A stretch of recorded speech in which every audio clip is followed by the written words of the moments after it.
नमस्कार दोस्तों, स्वागत है आपका स्टडी फॉर सिविल सर्विसेज में। वीडियो को पूरा देखिए। कोई भी आपका फीडबैक है, कोई सजेशन है, तुरंत वीडियो में कमेंट करके जरूर बताइए। अच्छा लगे तो वीडियो लाइक जरूर कर लीजिए और ऐसे वीडियो लगातार फ्री में पाने के लिए चैनल को तुरंत सब्सक्राइब कर लीजिए और बेल आइकन को जरूर टैप कर लीजिए ताकि आगे भी सारे वीडियो आपको मिलते रहे। यूट्यूब में फॉलो करते हैं तो प्लीज ये वाला फ्री टेलीग्राम चैनल जरूर ज्वाइन कर लीजिएगा। सारे नोटिफिकेशन, सारे अपडेट यहीं पे आते हैं, ध्यान रखिएगा। स्टडी फॉर सिविल सर्विसेज का कोई भी पेड ग्रुप अगर आपको ज्वाइन करना है तो सिर्फ 8564805309697523860455 यही नंबर है हमारे, सिर्फ जहां पे कॉल या व्हाट्सएप कर सकते हैं। इंस्टाग्राम पे हमारा पेज जरूर फॉलो कर लीजिएगा, स्टडी फॉर सिविल .सर्विसेज है।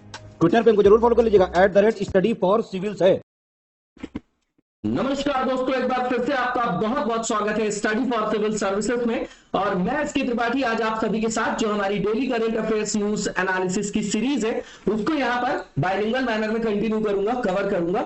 और जैसा कि आप लोग स्क्रीन में देख पा रहे होंगे कि ये जो आर्टिकल्स हैं गवर्नमेंट की जो लीडिंग वेबसाइट्स हैं और जो लीडिंग न्यूज़पेपर से वहां से कलेक्ट किए जाते हैं, फिर आप लोगों को यहाँ पर अवेलेबल कराए जाते हैं जो आप लोगों के लिए स्पेशली फॉर यूपीएससी सीएससी और उसके साथ ही जो स्टेट पीसीएस के एग्जामिनेशंस होते हैं उनके लिए प्रीलिम्स और मेंस दोनों ही पर्सपेक्टिव में बहुत ही ज्यादा लाभदायी सिद्ध होगी। तो आप लोग इस सीरीज को सतत रूप से देखें और इसका महत्तम लाभ भी अर्जित करें। साथ ही दोस्तों, अगर आपने इस वीडियो में 10,000 लाइक्स का टारगेट कंप्लीट किया तो आप लोगों को जो पीडीएफ है इस वीडियो की फ्री ऑफ कॉस्ट प्रोवाइड कराई जाएगी। आप उसके लिए हमारा टेलीग्राम का चैनल जरूर ज्वाइन कर ले, साथ ही जो इंस्टा का हमारा पेज है उसको भी फॉलो कर ले। तो आइए देखेंगे किन टॉपिक्स को देखने जा रहे हैं हम लोग आज। तो सबसे पहला टॉपिक वुमेन एम्प्लॉयमेंट को लेके है, वेरी इंपॉर्टेंट। हमेशा जेंडर पैरिटी की बात होती है, हमेशा जो बात होती है कि लेबर फोर्स जो पार्टिसिपेशन है इसमें वुमेन्स का पार्टिसिपेशन कम है, तो इसको बढ़ाने की आवश्यकता है। उससे अल्टीमेटली जो है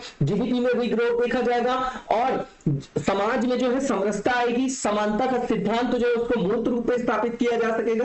तो ये वल्नरेबल ग्रुप्स में जो लोग आते हैं जैसे वुमेन्स है, चिल्ड्रंस है, ट्रांसजेंडर्स है ना, एल्डरली पीपल है, आपके जो आपके दिव्यांग लोग हैं, तो ये हमारे लिए हमेशा के लिए इंपॉर्टेंट। मैं बार बार रिपीट करता हूं, ठीक है। तो इसमें कुछ डेटा वगैरह देखेंगे हम कि इंटरनेशनल लेवल पे जो आपकी एजेंसीज है उनका क्या डेटा है, वो क्या बता रहे हैं, और उन चीजों को हम लोग नोट डाउन करके अपने पास रखेंगे। ये ऐसे के हिसाब से मेंस में आंसर राइटिंग का जो फुल क्वेश्चन का स्कोप है इसमें हमेशा होता है, तो इसको देखेंगे हम लोग। जीएस पेपर 2 और 1 दोनों में रख सकते हैं इसको।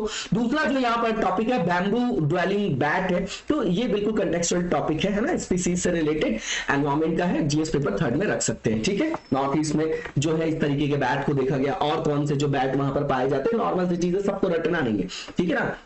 इसके बाद तीसरा जो यहाँ पर इंपॉर्टेंट और वेरी इंपॉर्टेंट बोल सकते हैं आज के डोमेन में, क्योंकि जैसे जैसे आईसीटी वगैरह का यूज बढ़ता जा रहा है, नेट का यूज बढ़ता जा रहा है, तो साइबर जो आपका स्पेस है वहां पर भी जो आपके कैसे लोग हैं, जो आपके इस तरीके के लोग हैं जो आपराधिक प्रवृत्ति को क्या देते हैं, वहां पर अंजाम देते हैं, है ना, क्रिमिनल्स वगैरह है, या फिर मान लीजिए कि कोई देश दूसरे देश से अपनी जो है शत्रुता को मूर्त रूप देना प्रदान करना चाह रहा है ना, मूर्त रूप देना चाह रहा है, तो वहां पर क्या होगा, क्रिटिकल इंफ्रास्ट्रक्चर को हमको आइडेंटिफाई करना होगा, है ना। तो उसको आइडेंटिफाई करना होगा ताकि हम उसको बचा सके, क्योंकि ये कहीं ना कहीं सीधे तौर पर राष्ट्र की सुरक्षा से संदर्भित होगा, है ना। और राष्ट्र की आर्थिक, देखिए सुरक्षा, नेशनल सिक्योरिटी जो है टॉप प्रायोरिटी पे होगी, उसके बाद इकोनॉमिक डोमेन भी आ जाएगा और भी सारे डोमेन्स आ जाएंगे, है ना। तो इसको देखेंगे, थर्ड पेपर का पार्ट है, इसमें आइडेंटिफिकेशन करके बताया गया है किस तरीके से किस किस को हम मानते हैं, है ना, जो अपना क्रिटिकल इंफॉर्मेशन इंफ्रास्ट्रक्चर के अंतर्गत आएगा। इसके बाद मिशन अरोमा की बात करेंगे। साउथ में देखा जा रहा है कि किस तरीके से इसकी खेती बढ़ती जा रही है ना, जो आपके विज्ञान कृषि विज्ञान केंद्र है उन्होंने किस तरीके से हेल्प की है, हॉर्टिकल्चर के अंदर भी आएगा, इसमें फ्रेग्रेंस भी होता है ना, ये एरोमेटिक भी होता है, तो इसको देखेंगे हम लोग, ये किसानों की आय को किस तरीके से बढ़ाने में अपनी भूमिका का निर्वहन कर रहा है, तो इसको थर्ड पेपर में रख सकते हैं। इसके बाद डच डिसीज की बात है कि मान लीजिए किसी कंट्री में एकदम से कोई नेचुरल रिसोर्स मिल गया और अगर उनको वो एक्सपोर्ट वगैरह करने लग गए, तो वहां पर बहुत जल्दी जो है क्या हो जाती है, संपन्नता आ जाती है, और जो वहां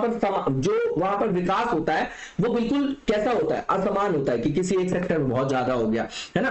तो आप देखेंगे जैसे क्रूड ऑयल वगैरह अगर कहीं पर मिल गया तो उससे जो है वहां पर अनइवन, मतलब जो आपका विकास होगा वो कैसे असमान होगा, असमान विकास वहां पर होता है, उसी को डच डिसीज बोलते हैं, है ना। इसको देखेंगे हम लोग, ये आपका किसमें आ जाएगा, थर्ड पेपर में रख सकते हैं, बिल्कुल ये आपका कंटेक्चुअल टॉपिक है, ठीक है। इसके बाद जो पहला टॉपिक है डिटेल में देखेंगे, ये सबसे इंपॉर्टेंट टॉपिक है वुमेन एम्प्लॉयमेंट। तो यहां पर ये बोला जा रहा है कि अब ये जो है इस संदर्भ में कि जो गरीब ग्रामीण महिलाएं हैं उनके लिए जो है व्यापक सर्वेक्षण की तत्काल आवश्यकता है, ऐसा बोला जा रहा है। और यहाँ पर जो centre for monitoring Indian economy है उसका डेटा है, उसने यहाँ पर बताया है विश्लेषण करके कि मार्च 2022 में जो ग्रामीण स्तर पर जो महिलाओं की श्रम बल में भागीदारी दर थी वो 9.92 थी, और वहीं पर अगर हम मेंस की भागीदारी को देखेंगे पुरुषों की तो 67.24 है। तो ये इंपॉर्टेंट डेटा अपने पास रख सकते हैं, एक नेशनल लेवल का हो गया।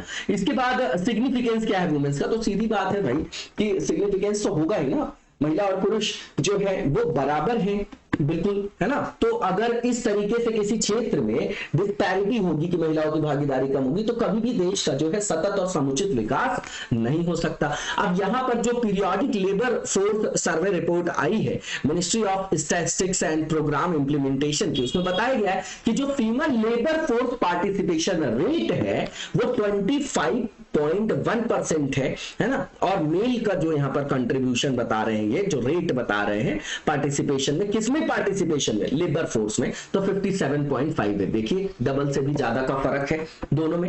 इसके बाद ये बोला जा रहा है अगर ग्लोबल एवरेज की बात करें, ठीक है, तो वुमेन्स का जो कंट्रीब्यूशन इंडिया में है जीडीपी में वो 18% है, तो वैश्विक औसत से आधे से भी कम है। ये दोनों इंपॉर्टेंट डेटा है, ये इस तरीके के डेटा हमको अपने पास रखने चाहिए ताकि आंसर्स में हर जगह यूज कर सके, ऐसे भी यूज कर सके, इंटरव्यू में यूज कर सके हम लोग। और यहाँ पर ये बोला जा रहा है कि जितनी भी वुमेन्स इंडिया में है उनमें से 95% जो वुमेन्स है वो अनपेड लेबर करती हैं, ठीक है, देख रहे हैं। तो इनको तो पे ही नहीं किया जाता, तो उनके अंतर्गत आप देखेंगे कि आर्थिक स्वायत्तता नहीं आएगी, तो डिसीजन मेकिंग में उनका क्या नहीं होगा, योगदान नहीं होगा, डिसीजन मेकिंग वो नहीं कर सकती हैं, अपने जीवन से संदर्भित भी वो निर्णय नहीं ले पाती हैं। इस कारण से यहां पर वुमेन्स के लिए फिर प्रोन हो जाती है वुमेन, किसके लिए, एक जो अच्छे स्तर का जीवन यापन है वो नहीं कर पाएंगी, एक जो सोशल प्रेस्टीज है वो नहीं मिलेगी, है ना, अच्छे रोजगार में वो जो है संलिप्त नहीं हो पाएंगी, तो फिर वो डिसीजन मेकिंग, आर्थिक स्वायत्तता भी नहीं आएगी जब अवैतनिक लेबर कर रही है। ये सब समस्याएं एक दूसरे से मिली हुई है, ये इसमें आप डोमिनो इफेक्ट देख सकते हैं। मैंने इन टॉपिक्स को बहुत अच्छे से ब्रीफ भी किया है लगातार, ठीक है, आप देख भी सकते हैं। अब इसके बाद जो अराउंड 85% जो इंडियन वर्कफोर्स है वो एम्प्लॉयड है किसमें, अनऑर्गेनाइज सेक्टर में। देख रहे हैं ये डेटा कितना इंपॉर्टेंट है भैया, अनऑर्गेनाइज सेक्टर में 85%। फिर आप क्या बात कर रहे हैं कि देश में जनता का कल्याण करेंगे, सोशल सिक्योरिटी लाएंगे, भाई उनका तो किसी तरीके की सिक्योरिटी है ही नहीं है, इसलिए तो वो गरीबी के दुष्चक्र में क्या होते हैं, गरीबी से भुखमरी और कुपोषण, इस दुष्चक्र में हमेशा फंसे रहते हैं, जिसको आप विस्कस साइकिल बोलते हैं। इसके बाद यहां पर बोला जा रहा है कि ये जो 85% है इनमें संख्या में बता रहे हैं कि 400 मिलियन जो आपके लोग हैं वो एम्प्लॉयड हैं किसमें, अनऑर्गेनाइज सेक्टर में, और उसमें से 120 मिलियन जो है वुमेन्स है, ठीक है। अब ये कम भागीदारी के कारण क्या है, तो सबसे पहला आप लोगों को पता होगा सोशल स्टिग्मा, ठीक है ना, वो है एक चीज कि हमारे यहाँ जो है जो आपका सोशल स्टिग्मा बना हुआ है कि भैया वुमेन्स जो है घर से निकल के बाहर जाएंगी, काम करेंगी, ये जो है उनकी सामाजिक प्रतिष्ठा पर ऋणात्मक प्रभाव डालता है। तो इसका अपने आप में क्रूशियल रोल है। ये आपका हिस्टोरिकल या सोशल जो है आपका रीजंस के कारण हो सकता है, रूढ़िवादिता का ये आपका प्रत्यक्ष प्रमाण है। इसके बाद ये भी बताया जा रहा है कि जो हमारा इंटरनेशनल लेबर ऑर्गेनाइजेशन उसने बोला है कि भारत में जितनी भी वुमेन्स काम करती हैं ऑन एन एवरेज जो है उनको जो भुगतान किया जाता है पुरुषों की तुलना में 34% कम किया जाता है, ठीक है। इसके बाद ये भी बोला जाता है कि इनका जो सबसे प्राथमिक काम माना जाता है, ये माना जाता है कि जो न्यू बॉर्न और फैमिली है उसका टेक केयर करना, है ना। तो ये जो है ये चीज है ना, ये कहीं ना कहीं जो है ऋणात्मक प्रभाव डालता है उनकी जो लेबर फोर्स पार्टिसिपेशन में, जो उनका रिप्रेजेंटेशन है उन पर जो है ऋणात्मक प्रभाव डालेगा, उनकी भागीदारी को कम करेगा। इसके बाद आप देखेंगे कि जो वर्क प्लेस पे आप देखेंगे कि देखिए एक तो मेन चीज ये है कि अगर वहां पर पब्लिक टॉयलेट्स वगैरह अगर रोड में नहीं तो वो जाना पसंद नहीं करेंगे, अगर ऑफिस वगैरह में वैसे सैनिटेशन और सेफ वहां का अगर एनवायरमेंट नहीं है तो भी नहीं जाएंगी महिलाएं। इसके बाद ग्लास सीलिंग इफेक्ट, मान लीजिए ग्लास सीलिंग ऐसा समझिए कोई ऑफिस में वहां पर एक ग्लास लगा, आप देखते हैं ना कि वहां का अगर कोई सीईओ है या मैनेजिंग डायरेक्टर तो एक ग्लास से बना हुआ केबिन रहता है उसमें बैठते हैं, तो ग्लास सीलिंग इफेक्ट का मतलब ये कि एक बिस्तर के बाद एक ग्लास सीलिंग इफेक्ट होता है कि उस बड़ी पोस्ट पर जो है पुरुषों को ही बिठाया जाएगा। तो मैकिन्जे की रिपोर्ट है, आप इसमें अपने तर्क को प्रबल कैसे बना सकते हैं कि भैया मैकिन्जे की रिपोर्ट ने हाईलाइट किया है कि भारत में जो मेल्स है उनको फीमेल्स पे प्रायोरिटी दिया जाता है की पोजीशंस पे, है ना, प्रमोट करने के लिए। इसके बाद sexual harassment at work place, अब इसमें भारत सरकार ने काम भी किया, विशाखा गाइडलाइंस वगैरह आप लोगों ने देखा होगा, लेकिन अभी भी ये जो है परसिस्टेंट फैक्टर है जो कंट्रीब्यूट कर रहा है लोअर फीमेल पार्टिसिपेशन को, ठीक है ना। अभी भी जो है महिलाएं वहां पर सेफ नहीं फील करती हैं। ये सिर्फ इंडिया की बात नहीं है, आप डेवलप्ड कंट्रीज में भी देख लीजिए, है ना। ये मेंटालिटी की प्रॉब्लम है, आप समझिएगा। ये जो है मेंटल प्रॉब्लम भी है कि जो है उस जो भी हमसे नीचे स्तर पे बैठा है या जो भी हमसे हायरार्की में बेचारा छोटा है, हालांकि हायरार्की में मनुष्य के तौर पे तो बराबर है, तो हम उसका शोषण करेंगे। ये वाली जो आपकी क्या है, ये मेंटालिटी। और दूसरी कैपिटलिस्ट इकोनॉमी की ज्यादा से ज्यादा मुनाफा, अब मुनाफा सिर्फ आर्थिक नहीं है, शारीरिक भी हो जाएगा, मानसिक भी हो जाएगा, हर तरीके का मुनाफा कमाना है और जो है हर व्यक्ति को वस्तु की तरह ट्रीट करना है। समझ रहे हैं ये कहां से निकल के आ रहा है, ठीक है। अब इसके बाद यहां पर ये बताया जा रहा है कि यहां पर दोनों ही, जैसे मान लीजिए कि प्रोफेशनल लाइफ और जो आपकी पर्सनल लाइफ है उसमें दोनों में अगर बैलेंस नहीं होगा तो कहीं ना कहीं आदमी परेशान होता है, ठीक है। तो नौकरी और घरेलू दोनों प्रकार की जिम्मेदारियों के कारण इसको डुअल बर्डन भी बोलते हैं, है ना, डुअल बर्डन भी बोलते हैं। दोहरे बोझ को जो है वो क्या करती हैं, कई जो महिलाएं वो बैलेंस नहीं कर पाती हैं, तो उनको जो है उनका गैप हो जाता है प्रोफेशनल लाइफ से, ठीक है, ठीक है। तो यहाँ पर डुअल रिस्पॉन्सिबिलिटी जो जॉब और हाउस होल्ड वर्क की है वो भी कहीं ना कहीं जो है इनको जो है इन पर ऋणात्मक प्रभाव डालती है और इस तरीके से ये इनका जो है पार्टिसिपेशन कम होता जाता है। अब स्कोप बता रहे हैं, दायरा बता रहे हैं, तो ऑक्सफैम की जो टाइम टू केयर 2020 की रिपोर्ट है उसमें बताया गया है कि भारत में जो महिलाएं और लड़कियां जो है हर दिन जो है जो आपका अनपेड काम करती हैं टेकिंग केयर में या आपका केयर वर्क में, अनपेड जो केयर वर्क है उसमें 3.26 बिलियन आवर्स वो क्या करती हैं अपना वहां पर स्पेंड करती हैं, ठीक है। अब उसमें अगर आय की बात करें तो भारत में एक वर्ष में कम से कम जो ये काम करते हैं ये लोग, जो अनपेड वर्क होता है जो केयर के संदर्भ में जो काम करते हैं देखभाल वाले, 271 बिलियन डॉलर। अब सोचिए कितना बड़ा डेटा है, ये बहुत इंपॉर्टेंट डेटा है, आप इसको रख सकते हैं।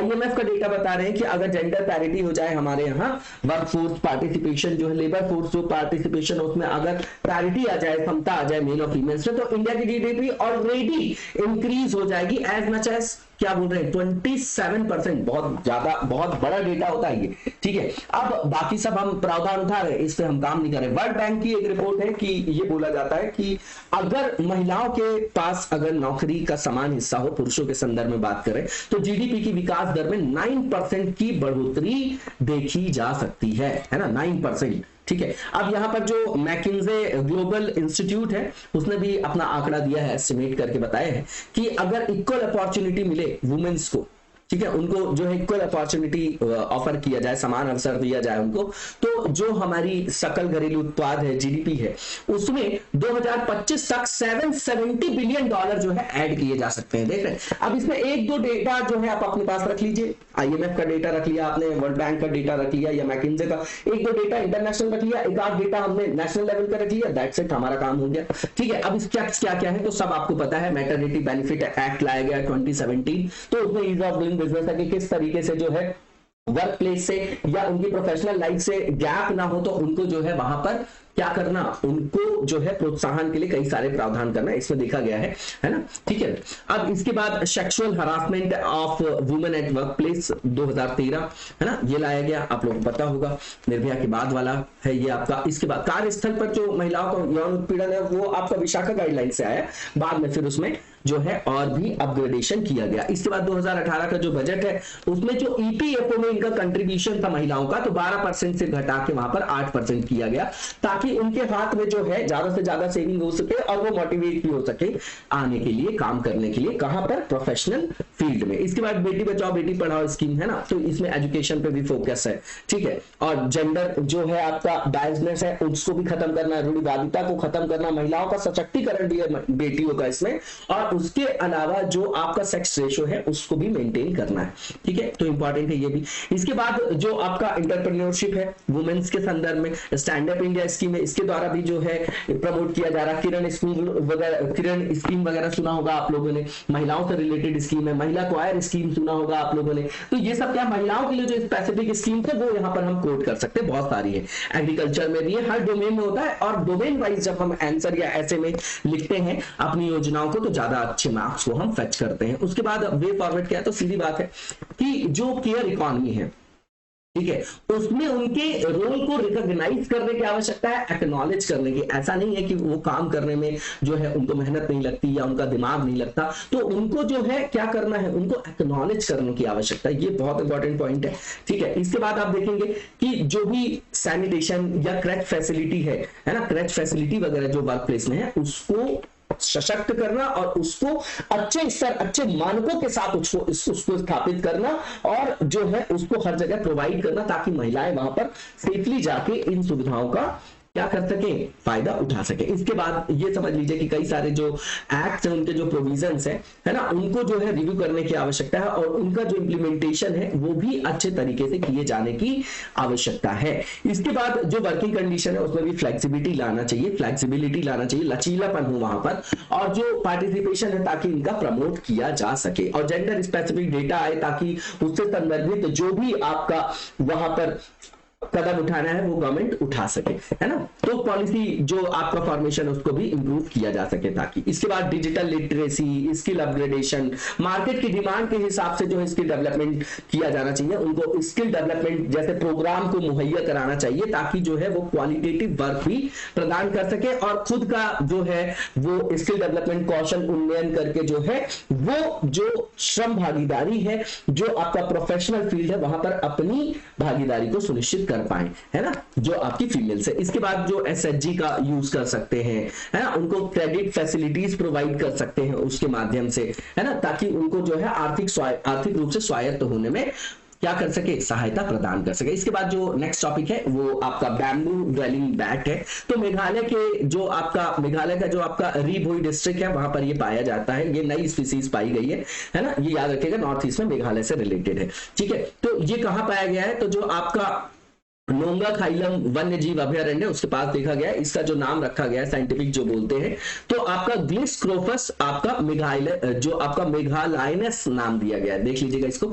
ये जो है आकार में छोटा है, डार्क ब्राउन कलर का है, और ये सल्फर मतलब डार्क ब्राउन कलर का है, उसके साथ ही सल्फर येलो बेली भी इसका देखा गया है, ठीक है ना, पेट के पास का कलर बता रहे हैं। ये सब याद नहीं रखना है किस कलर का है, क्या नहीं है, क्या है ना। अब ये जो आपका फर्स्ट मतलब पहली बार जो है इसको रिपोर्ट किया गया है, ठीक है ना, इस तरीके का जो आपका चमगादड़ है, थिक थम्ड बैक, है ना। तो ये जो है बस इंडिया में नहीं किया गया है, साउथ एशिया से भी जो है इसको किया जाता है, मतलब ये रिपोर्ट किया जाता है, मतलब ये वहां भी पाया जाता है, ठीक है। भारत के साथ साथ जो है ये दक्षिण एशिया वाले क्षेत्र में पाया जाता है। ये चमगादड़ जो है एक तरीके से विशेष चमगादड़ है जो बांस की गांठ के अंदर रहते हैं, मतलब इंटरनोड्स के अंदर रहते हैं, ठीक है। और वहीं पर जो है अपने जीवन के प्रति जो है अनुकूल जो परिस्थितियां हैं उसको बनाने में जो है बना लेते हैं, मतलब वहां पर जो उनके जीवन से संदर्भित अनुकूल परिस्थितियां जब बन जाती होंगी तभी तो वो सस्टेन कर पाते होंगे, तो वहां पर वो एडेप्टेशन कर लेते हैं बांस के अंदर ही।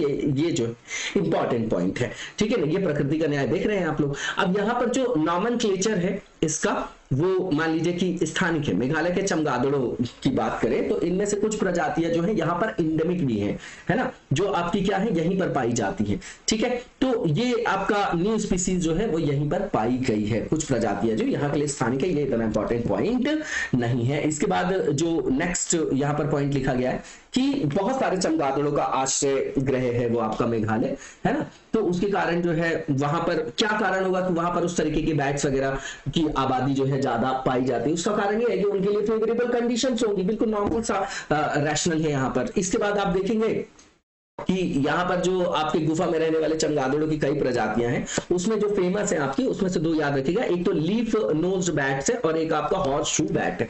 इसके बाद जो नेक्स्ट टॉपिक है हमारा क्रिटिकल इंफ्रास्ट्रक्चर से रिलेटेड, क्रिटिकल इंफॉर्मेशन इंफ्रास्ट्रक्चर से लेके। तो अभी जो हमारी यूनियन मिनिस्ट्री है ना, मीटी जो है आपकी इलेक्ट्रॉनिक्स और आईटी वाली, उसने डिक्लेयर किया है ठीक है ना। आईटी रिसोर्सेस किसके, आईसीआईसीआई बैंक के, एचडीएफसी बैंक के, और जो यूपीआई मैनेजिंग एंटिटी है हमारी एनपीसीआई, जिसको national payment corporation of India बोलते हैं, इनको इन्होंने क्रिटिकल इंफॉर्मेशन इंफ्रास्ट्रक्चर के रूप में बताया है। ठीक है, ये याद रख सकते हैं आप, इंपॉर्टेंट है। अब ये होता क्या है, तो सीधी बात है कि 2000 का जो हमारा आईटी एक्ट है, ईयर 2000 का सूचना प्रौद्योगिकी अधिनियम, उसके अंतर्गत डिफाइन किया जा सकता है किसको, क्रिटिकल इंफॉर्मेशन इंफ्रास्ट्रक्चर को गवर्नमेंट के द्वारा। तो उसमें जो डेफिनेशन दिया गया है कि इसके अंतर्गत किसको रखा जाएगा, तो ऐसा कोई भी कंप्यूटर रिसोर्स, ठीक है, कोई भी कंप्यूटर संसाधन के रूप में उसको परिभाषित किया जाता है जिससे राष्ट्रीय सुरक्षा, राष्ट्रीय अर्थव्यवस्था, सार्वजनिक व्यवस्था या जो आपका राष्ट्र से रिलेटेड, राष्ट्रीय सुरक्षा से रिलेटेड जो भी प्रोविजंस है, अगर उन पर नकारात्मक प्रभाव डालने में वो सक्षम हो, या उस पर अगर कोई ऋणात्मक प्रभाव पड़े, ये जो आपके जिनको हम डिफाइन करेंगे क्रिटिकल इंफॉर्मेशन इंफ्रास्ट्रक्चर के संदर्भ में, तो अगर इन पर कोई ऋणात्मक प्रभाव पड़े, तो इनमें अगर ऋणात्मक प्रभाव उससे पड़ेगा, जैसे पब्लिक हेल्थ पे पड़ जाए, इकोनॉमी पे पड़ जाए, नेशनल सिक्योरिटी पे पड़ जाए, तो भैया उसको हम मानेंगे कि ये आपका क्रिटिकल इंफॉर्मेशन इंफ्रास्ट्रक्चर है। इंपॉर्टेंट है, नॉर्मल सी चीज है। इसके बाद आप देखिए कि यहां पर, देखिए यहां पर इनकी सुरक्षा के लिए भी फिर हमको एक इंफ्रास्ट्रक्चर बनाने की आवश्यकता होगी, ठीक है, होगी ना। तो ये जो गवर्नमेंट का जो एक्ट है आपका, है ना,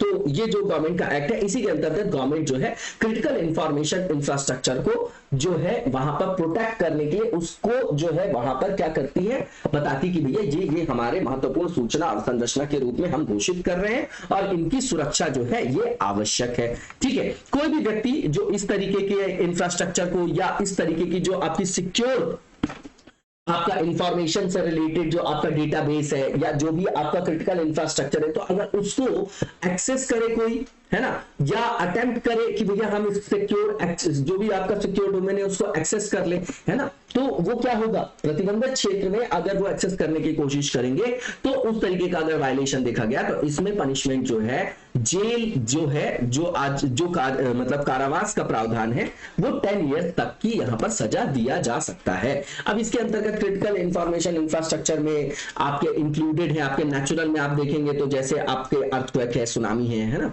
ये देख सकते हैं आप। ह्यूमन कॉज्ड में टेररिज्म है, साइबर अटैक है, इकोनॉमिक जो आपकी जासूसी वगैरह होती है, एक्सीडेंटल में जैसे पावर ग्रिड है, सेफ्टी सिस्टम है, तो ये सब इसके अंतर्गत आता है। अब ये आवश्यक क्यों है, तो भैया आवश्यक इसलिए क्योंकि हमारी राष्ट्रीय सुरक्षा ही जो है वो ताक पे आ जाएगी। ठीक है, अब इसमें सबसे बड़ी ये चीज देखिए कि ये जो है आपके जो ये क्रिटिकल इंफॉर्मेशन जो इंफ्रास्ट्रक्चर है या ये जो आपके सूचना प्रौद्योगिकी संसाधन है, ये देश के इंफ्रास्ट्रक्चर में डोमिनो इफेक्ट, एक तरीके से रीढ़ की हड्डी के रूप में आप इसको देख सकते हैं कि अगर वहां पर कोई इफेक्ट पड़ता है तो उसका पूरा का पूरा कास्केडिंग इफेक्ट पूरे राष्ट्र में आर्थिक, सामाजिक, सुरक्षा, रणनीतिक सारे संदर्भ में देखा जा सकता है ना। इसलिए ये क्या है आपका कोर पॉइंट, जिसको बैकबोन बोला जा सकता है, इसलिए इंपॉर्टेंट है। दूसरा, जैसे मान लीजिए कि किसी भी क्षेत्र, जैसे मुंबई वाला आपने केस देखा होगा कि वहां पर अभी बोला कि साइबर अटैक इस तरीके से चाइना ने किया था, कल ही हमने वो टॉपिक को कवर किया था, तो उससे जो है पूरे जो हमारी आर्थिक राजधानी, अगर उसमें 6 घंटे के लिए भी ये समस्या हो गई तो सारा मार्केट, सारी इकोनॉमी, सारे जो हॉस्पिटल्स वो बंद हो गए, तो उससे कितना बड़ा लॉस हुआ, है ना। तो वही है कि जैसे पावर ग्रिड में अगर सूचना प्रौद्योगिकी की विफलता हो जाए तो उससे स्वास्थ्य सेवा, बैंकिंग सेवा, मतलब बहुत सारे क्षेत्र जो है एक दूसरे से कनेक्टेड है, तो उन पर ऋणात्मक प्रभाव देखा जा सकता है और उसमें व्यवधान उत्पन्न हो सकता है, इसलिए इंपॉर्टेंट है। ठीक है, अब वही बता रहे हैं कि अक्टूबर 2020 में जब भारत में पैंडेमिक का दौर चल रहा था तो मुंबई को अचानक जो है ग्रिड की आपूर्ति, सप्लाई बंद हो गई, तो उससे अस्पताल, ट्रेन, व्यवसाय, पब्लिक ट्रांसपोर्ट सब बंद हो गया था, है ना। तो ये एग्जांपल है आपका। ठीक है, इसके बाद आप देखते हैं कि जो हमारे शत्रु राज्य हैं या हॉस्टाइल स्टेट्स हैं या जो टेररिस्ट वगैरह हैं जिनको नॉन स्टेट एक्टर्स होते हैं बोला जाता है, तो ये भी जो है इन प्रणालियों पर जो है वो अनऑथराइज्ड एक्सेस की कोशिश करते रहते हैं, उससे भी जो है उससे भी बचाव के लिए हमको वहां पर सेफ्टी पर्पस के लिए सेफ इंफ्रास्ट्रक्चर क्रिएट करने की आवश्यकता होती है। ठीक है, इसके बाद जो नेक्स्ट यहाँ पर पॉइंट लिखा गया है कि इसके संरक्षण के लिए, प्रोटेक्शन के लिए क्या, तो सीधी बात है कि राष्ट्रीय महत्वपूर्ण सूचना अवसंरक्षण जो सूचना अवसंरचना संरक्षण केंद्र है, ये देश की जो भी आपकी महत्वपूर्ण सूचना अवसंरचना है उसकी सुरक्षा के लिए नोडल एजेंसी है। इसका नाम याद रख सकते हैं आप, बिल्कुल सिंपल है। इसके बाद इसको बनाया कब गया था, तो जनवरी 2014 में बनाया गया था। और ये जो आपका ये है वो करता क्या है, तो सीधी बात है कि जो भी हमारा क्रिटिकल इंफ्रास्ट्रक्चर है इंफॉर्मेशन से रिलेटेड, तो उसमें अनधिकृत जो पहुंच है ना, उसमें जो संशोधन है या उसको एक्सेस करना या उसमें व्यवधान या अक्षमता या किसी भी तरीके का ऋणात्मक प्रभाव अगर वो डाल रहा है, तो उसको बचाने के लिए ये आपका क्या है, ये कार्यरत रहेगा और ये अनिवार्य भी है। ठीक है, इसके लिए जो है आपका प्रारंभिक चेतावनी या अलर्ट के रूप में जो वहां पर जो है गाइडलाइंस जारी की जा सकती है ना, और लोगों के बीच में भी जागरूकता जो है इस संदर्भ में होनी चाहिए, उसके लिए भी जो है काम करने की आवश्यकता होती है, जो ये करता है और राष्ट्रीय स्तर के खतरों की निगरानी और पूर्वानुमान वगैरह भी करता है। ठीक है, मिशन अरोमा की बात करें, बिल्कुल सिंपल है। इसमें जो है किसानों के लिए केरला में एक टीम के द्वारा जो है यहाँ पर एक्सपेरिमेंट किया गया कि जो आपका मैरीगोल्ड जो फ्लावर है वो पहले अपने नेबर कंट्री से, नेबर स्टेट से जो है वो क्या करता था, वो वहां से मंगाता था, है ना, नेबरिंग स्टेट जैसे तमिलनाडु वगैरह है।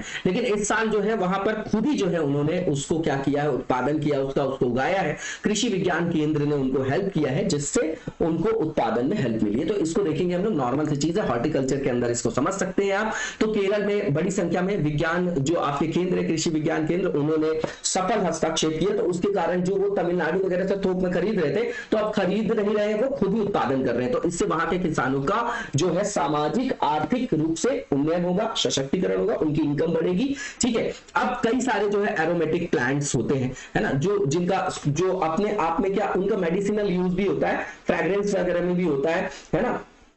तो इसको आप देखते होंगे फ्लेवर के लिए भी, फ्रेग्रेंस के लिए यूज किया जाता है। इसमें आप लेवेंडर मिंट देख सकते हैं, लेमन ग्रास देख सकते हैं, रोजमेरी, वाइल्ड मैरीगोल्ड है, दमास्क रोज है, आपका इंडियन वैलेरियन वगैरह है। तो सबका नाम याद करने की जरूरत नहीं है। अब इसमें ऑयल वगैरह एक्सट्रैक्ट करके उसको भी बेचा वगैरह जाता है, उसका यूज किया जाता है बड़ी संख्या में। जैसे जो आपके उद्योग क्षेत्र है, जैसे का इत्र हो गया, आपका परफ्यूम हो गया, कॉस्मेटिक्स हो गया, मेडिसिनल हो गया, या फूड इंडस्ट्री में भी ये बहुत ज्यादा उपयोगी होते हैं। तो इनका अपने आप में इकोनॉमिक क्या है, वैल्यू है, आर्थिक रूप से ये बहुत ज्यादा इंपॉर्टेंट है।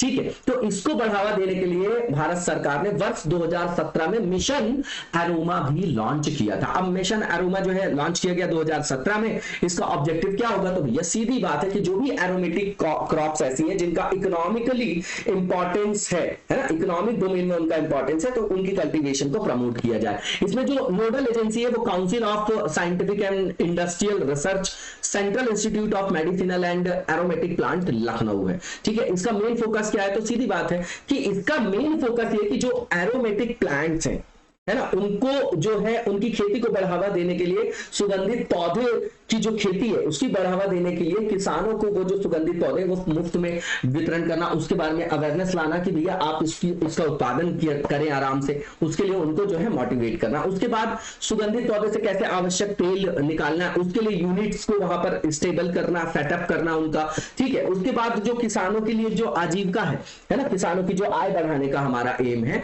उसको बढ़ाने के लिए जो सुगंधित फसलों की खेती हो रही वो तो करिए ही आप, लेकिन जो मधुमक्खी पालन है उनको दोनों को एक साथ करके करिए, कि जैसे मधुमक्खी पालन भी कर रहे हैं और सुगंधित फसलों की खेती, तो उनको इंटीग्रेटेड मैनर में हम इंप्लीमेंट कर सके, है ना। ये इसके उद्देश्य की बात कर रहे हैं हम, है ना, मेन फोकस की मिशन अरोमा की। इसके बाद वैल्यू एडिशन जो भी होगा एरोमेटिक क्रॉप्स में, है ना, उसको भी प्रोवाइड करना। इसके बाद आप देखेंगे कि यहाँ पर सपोर्ट जो है वो देना किसके लिए, उद्यमिता विकास के लिए, है ना, उसके लिए सपोर्ट देना, उसके लिए सहायता प्रदान करना। किस संदर्भ में भैया, की कौशल डेवलपमेंट, कौशल विकास करें हम, स्किल डेवलपमेंट करें, कैपेसिटी बिल्डिंग करें, क्षमता निर्माण कर सके, लोगों के बीच में अवेयरनेस होगी तब तो वो इन सब चीजों को एक्सेस करेंगे। तो इसके एक्सपेक्टेड बेनिफिट बताए जा रहे हैं कि एडिशनल एरिया में जो है ये आपका कल्टीवेशन को बढ़ाएगा, है ना, कल्टीवेशन में जो है एडिशनल एरिया को ऐड करेगा। ठीक है, तो इसने क्या किया, 5500 जो हेक्टेयर अतिरिक्त क्षेत्र में खेती को जो है सुनिश्चित किया। इसके बाद 10 राज्य और 2 केंद्र शासित प्रदेश जो है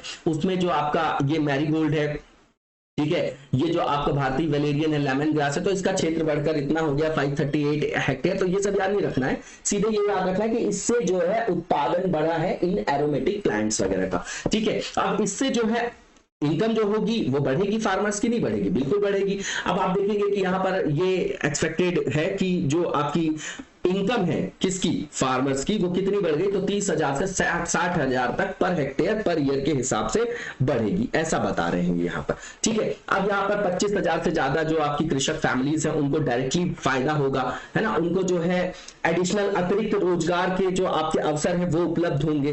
ठीक है ना, रूरल इंडिया के संदर्भ में बात कर रहे हैं तो वहां का भी विकास हो सकेगा। ठीक है, तो अब इसके बाद बताया जा रहा है कि जो लेवेंडर ऑयल वगैरह होता है, अब जैसे मान लीजिए कोई फूड ग्रेन की खेती कर रहे हैं, जो अनाज उगा रहे हैं, उनको उतना ज्यादा जो है आय नहीं मिलती है ना, विद कंपेयर टू जो आपके एरोमेटिक प्लांट्स की बात कर रहे हैं हम लोग, है ना, ऐसा समझिएगा, कंपैरिजन पे कोई बात कर रहे हैं। तो जैसे लेवेंडर ऑयल की बात करेंगे तो ये जो है 800 रुपए लीटर से अधिक बिकता है ना, 800 रुपए पर लीटर के हिसाब से बिकता है या उससे अधिक से बिकता है। ठीक है ना, तो कहने का मतलब इतना कॉस्टली बिकता है, तो उससे जो है क्या होगा, लोग जो है ज्यादा जो है किसान उस तरफ जो है उनका रुख रहेगा, है ना, वो मोटिवेट होंगे उस तरफ। क्यों? क्योंकि लाभ का व्यवसाय बनाना है, कृषकों की स्थिति खराब है तो उनकी आय को बढ़ाना है, क्योंकि आज भी 50% हमारे यहाँ लोग डायरेक्टली इनडायरेक्टली प्राइमरी सेक्टर में इंडल्ज हैं। और हाल ही की खेती में आप देखेंगे कि किसान जो है मक्के की खेती से लेवेंडर की खेती की ओर जो है स्थानांतरित हुए हैं। उसका रीजन यही कि ज्यादा प्रॉफिट उधर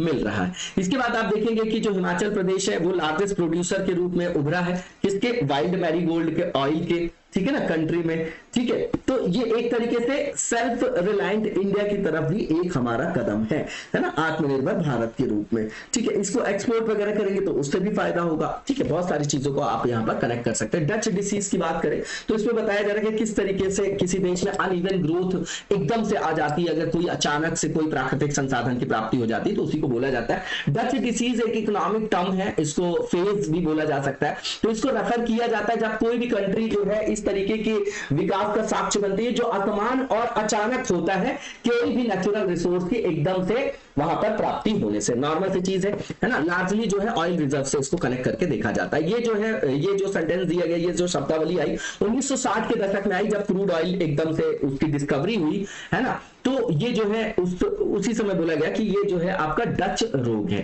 ठीक है, नॉर्मल सी पेज है, नॉर्मल सी बात है, क्योंकि वहां पर जो है एक्सपोर्ट वगैरह बढ़ गया होगा उन देशों का, तो उनकी मुद्रा में जो है अचानक से जो है करेंसी में शार्प जो है एप्रिसिएशन देखा गया। उसका भी अपना इफेक्ट और साइड इफेक्ट दोनों है। अब करेंसी का एप्रिसिएशन हो गया, मान लीजिए रुपए का मूल्य बढ़ गया। अब रुपए का मूल्य किसके संदर्भ में अपन बात कर रहे हैं, तो मान लीजिए डॉलर के कंपैरिजन रुपए का मूल्य बढ़ गया।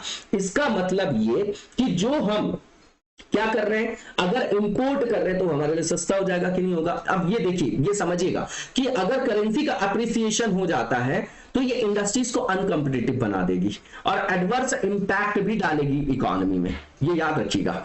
ठीक है ना, रुपए का अगर मूल्य बढ़ गया तो इंपोर्ट तो ठीक है, एक्सपोर्ट अब देखिए उस पर जो है आपका नेगेटिव इंपैक्ट पड़ेगा कि नहीं। ये बहुत अच्छा कंसेप्ट है, इसको किसी और भी दिन इकोनॉमी के कंसेप्ट को अपन अच्छे से देखेंगे। मैंने सीरीज में बहुत अच्छे से बताया है, एनसीईआरटी बनाया है मैंने, है ना, पुरानी सीरीज है लेकिन बहुत अच्छी बेसिक सारे कंप्लीट कर रखे हैं वहां पर मैंने इकोनॉमी के। ठीक है ना, अब ज्यादा से ज्यादा आप लोग साथ बनाए रखेंगे तो यहाँ पर और भी जो है नई नई चीजें लाते रहेंगे हम लोग, जो कंसेप्ट बिल्डिंग करेगा हम लोगों का। तो यहाँ पर ये भी बताया जा रहा है कि जैसे मान लीजिए कि नेचुरल रिसोर्स रिच कंट्री है कोई, अगर वो एक्सपोर्ट करती है ना रिसोर्सेस को, जैसे मान लीजिए क्रूड ऑयल को किसी और कंट्री को, बिल्कुल ठीक बात है, तो वहां से अगर एक्सपोर्ट बढ़ेगा तो क्या होगा कि जो आपकी डॉलर का इनफ्लो है वो देश में बढ़ेगा। डॉलर का इनफ्लो बढ़ जाएगा कहां पर, डोमेस्टिक लेवल पे।